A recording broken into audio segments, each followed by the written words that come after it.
Southern California has always been a place where people come to make their dreams. And if we want to make sure that it's a place where people can continue to make their dreams and to thrive, we're going to have to protect our environment and resources into the future.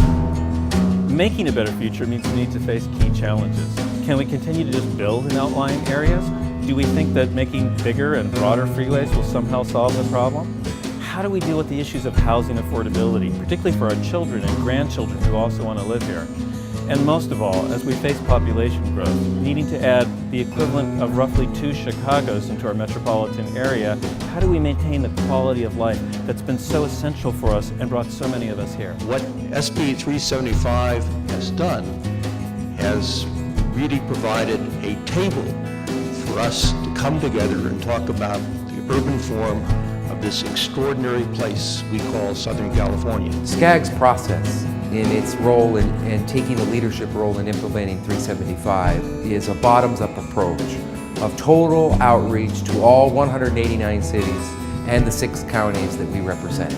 It is this collaborative bottoms-up approach that is going to provide the opportunity and the benefits for successfully implementing the Sustainable Community Strategy. Legislation like SB 375 are opportunities to foster innovation and green jobs, the most promising engines to start the new economy, and to create a clean, secure energy future for California and the United States. This legislation is about walking, cycling, instead of driving. They are smiling and they are happy about it, instead of dealing with the traffic that we are used to in Southern California. Together with the individual commitment of 18 million residents in Southern California, we will achieve the universal goal, protecting what makes this a special place to live. Not all communities are the same, and what may work in one may not in another.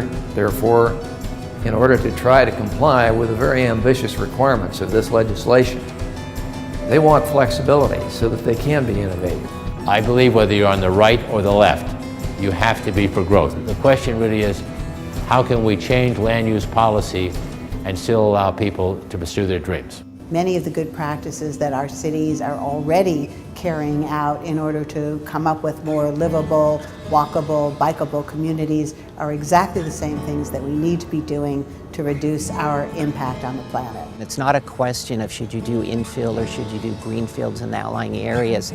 There's so much growth coming to Southern California that we need both solutions, but we need to make sure they're done in the right way. The next generation of homeowners is open to smaller units and are choosing to live closer to work and entertainment venues. Infill development, including mixed-use and transit-oriented development, is going to continue to grow over the next 25 years. The question of sustainability can only be answered in considering how our economy will emerge from the current recession. We must identify new markets that will initiate recovery and lead to prosperity. We have to have a plan that is implementable by our cities and our counties. It's how we coordinate and integrate our travel, our jobs, our housing, our transportation to create a better, livable environment for the community and for the citizens we represent over into the future, on into 20, 30, 40, and 50 years down the line.